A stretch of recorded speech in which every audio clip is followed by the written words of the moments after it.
De acordo com a Associação Brasileira do Sono, cerca de 73 milhões de brasileiros têm dificuldade para dormir. Para explicar o que é insônia, como que ela pode impactar a nossa qualidade de vida, a gente recebe aqui na nossa casa a médica do sono, doutora Ana Carolina Dias Gomes. Seja muito bem-vinda à nossa casa, Aninha. Prazer, viu? Prazer é todo meu. E olha, hoje a gente estava falando disso, até aprendemos uma receitinha para dar uma melhorada também do nosso sono. Mas quantas pessoas têm reclamado, não é? Você tem sentido bastante isso? Sim, as queixas de insônia, por exemplo, que é o nosso principal foco aqui que a gente vai conversar hoje, chegam a 45% da população de São Paulo, num grande estudo que a gente fez lá no Instituto do Sono. Nossa! Espera um pouquinho que ela tá sem áudio, pode pegar com... Isso. Ela pode repetir, diretora? Então eu vou perguntar para ela de novo.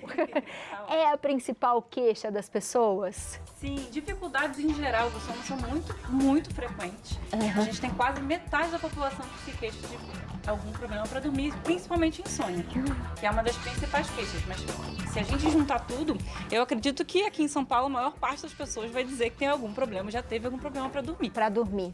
Sim. Minha gente, agora sim, quando a gente fala de problema para dormir, a gente pode também confundir o que é insônia. O que é a insônia? A insônia em si é a dificuldade de iniciar ou manter o sono durante a noite. E isso deve gerar, para a gente dizer que é um problema mesmo, um problema médico, isso tem que gerar alguma repercussão no dia a dia da pessoa. Então, o paciente, então, ele tem a dificuldade de iniciar, manter, e a gente usa a marca de meia hora. Dificuldade que passa de meia hora para pegar no sono, ou quando a pessoa acorda no meio da noite, demora mais de meia hora para voltar a dormir, ou acorda antes do horário desejado, mais de meia hora, sendo que ela tem uma repercussão durante o dia por causa disso. Repercussões variadas, desde fadiga, dor de cabeça, alterações de memória, de atenção, sonolência, entendeu? Vai atrapalhar o dia da pessoa. Isso tem que caracterizar, por exemplo, assim, Aninha, a gente pode falar, eu acho que eu estou com insônia, porque tem acontecido isso nos últimos dias, ou a gente tem que falar assim, olha, acontece isso há 1 mês, há 2 meses, para dizer que está com esse trauma mesmo, vamos dizer assim. Perfeita colocação. Tem um tempo mínimo de 3 meses para a gente dizer que é insônia crônica, que é a insônia mesmo, o transtorno de insônia. A gente tem a insônia aguda, que acontece, por exemplo, num período, vou ter uma prova, ou vou prestar um concurso. Então, nos dias anteriores, eu acabo dormindo mal. Isso daí seria que a gente diria insônia aguda. Isso é um problema menor. Tá. Sabe? Então, é temporário, nem sempre vai durar, né? Existe, assim, um fator de risco. A pessoa que tem insônia aguda com frequência tem uma chance um pouco maior de acabar desenvolvendo insônia crônica, de cronificar o problema. Então, chance um pouco maior, não significa que vai acontecer com você, por favor. Boa! Então a gente tem um depoimento aqui pra gente continuar, que eu tô com várias perguntas na minha cabeça aqui. Claro. Vamos assistir junto. É da Mariana, que ela é uma telespectadora que sofre de insônia há muitos anos. Inclusive, agora ela tá grávida. Será que piorou, Mari? Conta pra gente. Ela vai contar pra gente como é que tem sido a luta dela pra ter uma boa noite de sono. Eu sempre sofri muito com insônia. A minha casa desde sempre teve hábitos muito noturnos. Nós todos somos mais ativos na parte da noite, então realmente era mais difícil para conseguir desligar o corpo e relaxar e dormir cedo. A gente nunca teve o hábito de dormir cedo, mas com o passar do tempo eu adquiri essa insônia que era muito complicada. Já testei óleos essenciais, já testei máscara de dormir com alguma essência, músicas relaxantes, ficar longe do celular por um período antes de dormir. Todas as possibilidades que já me falaram, eu testei e dificilmente funcionaram. Com a gravidez agora, é uma coisa que agravou um pouco mais. O obstetra teve que me passar alguma medicação, lógico que mais natural por causa do neném, mas para conseguir dormir, porque é uma coisa que dificulta muito, principalmente que o neném começa a mexer mais na parte da noite, então é bem mais complicado para dormir, mas vou assistir o programa, ficar ligadinho para pegar todas as dicas que puder. Muito bom isso que a Mari falou. E ela falou algumas coisas que a gente chama de higiene do sono, não é? Eu queria que você explicasse algumas coisas pra gente, porque às vezes a gente mesmo provoca uma noite mal dormida, não é? Sim, sim. É possível que isso aconteça, sim. Bem, a higiene do sono é uma série de fatores que foram sistematizados para facilitar o entendimento, para ficar mais fácil transmitir essas informações em conjunto. Por exemplo, tem coisas que são bem óbvias. Por exemplo, não tomar café antes de dormir, que é uma substância estimulante. Além de café, tem outras substâncias estimulantes que devem ser evitadas. Às vezes o pessoal para de tomar café 2 horas antes. Não adianta muito, gente. O café, ele leva um tempinho aí para sair do nosso corpo. Pode chegar a 12 horas, dependendo da pessoa, mas em média aí umas 6. Então, o ideal é parar de tomar cafeína, por exemplo, umas 8 horas antes. Comentei mais do café porque ele é bem prevalente, é bem comum, né? Sim, e eu não imaginava que demorava tanto tempo. Pois é, por isso que eu fiz questão de falar. Legal. Porque as pessoas não têm muita noção, mas o ideal é parar umas 8 horas antes, assim. O ideal, né? Mundo ideal. Mas além disso, além de estimulantes que devem ser evitados, grandes refeições podem atrapalhar o sono logo antes de dormir. O uso de telas pode atrapalhar muito por mais de um motivo. Exposição à luz atrapalha demais, é um dos principais fatores, inclusive, da nossa sociedade. Então, enfim, por fatores do nosso ciclo circadiano, que são meio complexos de eu explicar muito agora. Tempo de cama. O tempo que a pessoa passa na cama durante o dia é muito problemático e nem sempre as pessoas têm muita noção disso. Sim, a higiene do sono tem essa questão que é um pouco menos intuitiva, que é a pessoa evitar de usar a cama para outras coisas sem ser dormir. Sabe? Então, evitar ficar na cama trabalhando, para o cérebro não fazer associação da cama com outras coisas. Porque geralmente tem hoje nos quartos, por exemplo, a TV. E aí você fala assim, ai, tá friozinho, acho que eu já vou subir, vamos supor assim, eu já vou ficar aqui na cama, né? Sim. Vou continuar meu trabalho um pouquinho, com a TV um pouquinho ligada, e aí você não descansa. Péssimo. A TV tem várias questões. A TV tem a luz, que é uma questão, principalmente a faixa de luz azul, que está incluída na televisão. Mas a TV tem o barulho. Tem pessoas que são mais sensíveis, outras são menos sensíveis a sons ambientes.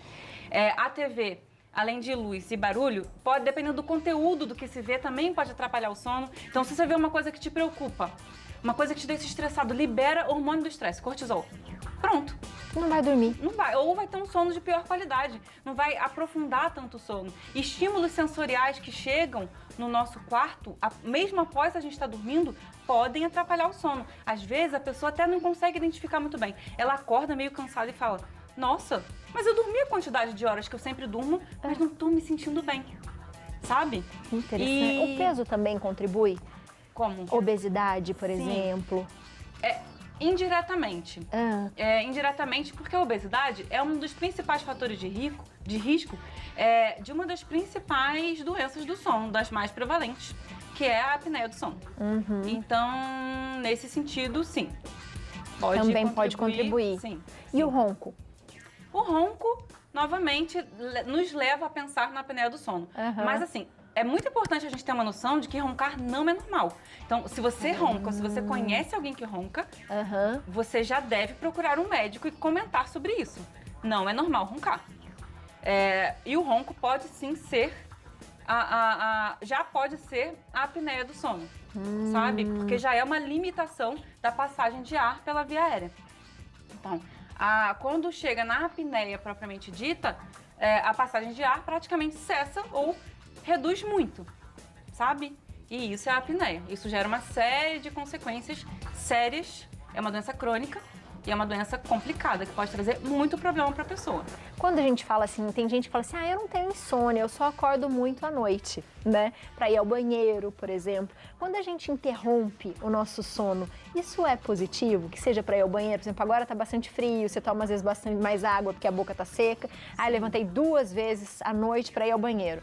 Interromper esse sono também tem alguma coisa a ver ou não? Sim, inclusive nas medidinhas de higiene do sono, evitar tomar líquidos antes de dormir, assim, pelo menos 1 hora, 2 horas antes. Inclusive, é uma questão que tá lá, não é à toa, nada que tá lá é à toa. E atrapalha, sim, acordar atrapalha. dependendo se a pessoa demora para voltar a dormir, atrapalha mais ainda. Verdade. Aí já é insônia mesmo. É um tipo de insônia, insônia de manutenção. Mas, assim, até uma vez, acordar até uma vez e voltar a dormir rápido, não é considerado necessariamente patológico. Tá. Entendeu? E assim, se a pessoa acorda, volta, deita e dorme rápido, geralmente isso não requer assim, um tratamento, não precisa ficar preocupado, sabe? Mas O problema é demorar para dormir depois. o problema é demorar para dormir depois ou se você acorda muitas vezes. E às vezes é uma questão simples de resolver. Numa ginecologista, no urologista, sabe? Você resolve. Às vezes é só o excesso de ingestão de líquido à noite. Não é para reduzir a quantidade de água. A gente precisa se hidratar. A gente é feito basicamente de água, boa parte do nosso corpo. Então, se hidratar é muito importante. Não é para parar de se hidratar, pelo amor de Deus. Só deslocar a maior ingestão líquida para mais cedo. Boa. Léo tem uma pergunta, Léo?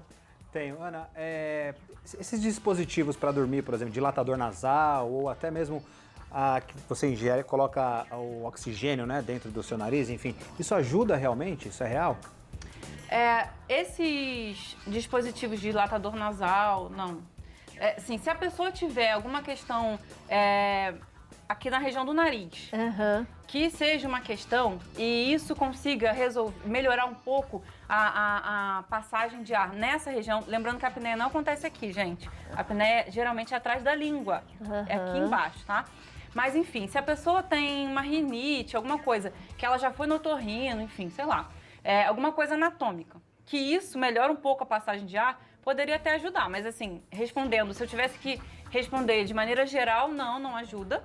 O oxigênio, ele tem que ser muito bem indicado, é muito raro uma pessoa precisar de oxigênio. O que melhora é o uso de um aparelhinho que gera uma pressão e que a gente usa no nariz. Geralmente, com uma máscarazinha nasal, que o nome dele é CPAP. Esse aparelho tem que ser bem indicado, lógico, é para quem tem apneia. E esse aparelhinho que gera um ar com fluxo, com pressão, que entra pelo nariz, é uma máscarazinha que coloca no nariz, tá? Pode ter de nariz e boca, mas a mais usada é a do nariz. Eu não sei se é isso que ele estava pensando também. Isso daí sim, quando bem indicado, isso resolve a apneia. Ah, é legal. É esse aparelhinho mesmo que você coloca? Sim, esse aparelho resolve a apneia e ele é uma benção. Que demais. E aí, o Léo me deu uma brecha aqui para eu pensar na melatonina, que antes era um medicamento até então natural, né? Que não se vendia nas farmácias antes, sem receita médica, e agora a gente já consegue encontrar. É positivo a gente suplementar com melatonina ou não? Me conte, Anina. Olha, a melatonina é um hormônio. A gente não tem dados ainda de se é seguro no longo prazo ficar usando a melatonina, sim. Então, assim, se eu tivesse também que escolher uma resposta rápida, eu diria... Talvez não seja legal todo mundo sair comprando melatonina. Não. E tem uma outra questão. A melatonina, ela sinaliza para o nosso corpo que a escuridão chegou. É como se ela fosse o cavaleiro lá da escuridão, sabe? Ela sinalizou, ó, cérebro, tá escuro. Tá na hora de dormir. Tá começando a chegar na hora de dormir, como se fosse. O pico é um pouquinho anterior ao horário de dormir. Então, assim, a maioria das pessoas acaba tomando num horário meio inadequado. Por exemplo, eu costumo dormir meia-noite, então eu tomo melatonina às 11h45. Não seria o horário da nossa melatonina no corpo. Agora, ela pode ser muito bem indicada e até para alguns transtornos do sono, ela tem se provado bastante eficaz. Mas ela tem que ser bem indicada. Ela é um sinalizador muito importante para o nosso corpo. Então, e ela tem atuação em vários órgãos, até no pâncreas, em vários órgãos do nosso corpo. Então, essa que é a questão. Será que a gente ficar tomando doses até mais altas, que as que vendem na farmácia é até 1 miligrama. São mais fracas, né? É uma dose mais baixa. Mas você vê muita gente que continua importando, que continua comprando na internet, doses altíssimas. Então, especialmente nessas doses mais altas, pode ser que isso não seja tão legal. Pode ser inseguro, sim. Muito bom. O que a gente tem que fazer é melhorar nossos hábitos. Acho que a gente já consegue uma boa... Sim, gente, higiene do sono. Tem bastante na internet. No próprio site da Academia Brasileira de Sono, da Associação Brasileira de Sono, tem a higiene do sono lá oficial. Então, tem vários médicos do sono também que fazem essa divulgação. E entrem, olhem e tentem colocar em prática que muita gente pode acabar não precisando nem procurar médico, sabe? Consegue aí ajustar o estilo de vida, criar uma rotina legal, bacana e consegue resolver o problema antes de virar um problemão. Porque dormir, a gente precisa, todo mundo precisa dormir muito, e gente. descansar, E né, a Aninha? cada ano que passa, a gente descobre mais benefícios do sono. O sono é muito importante, muito legal.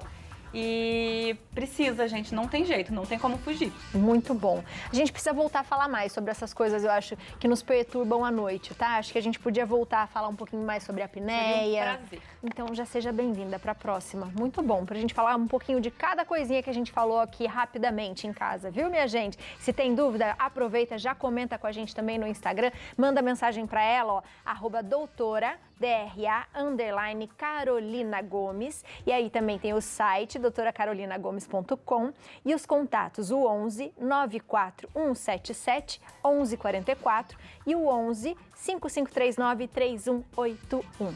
Seja bem-vinda, Aninha.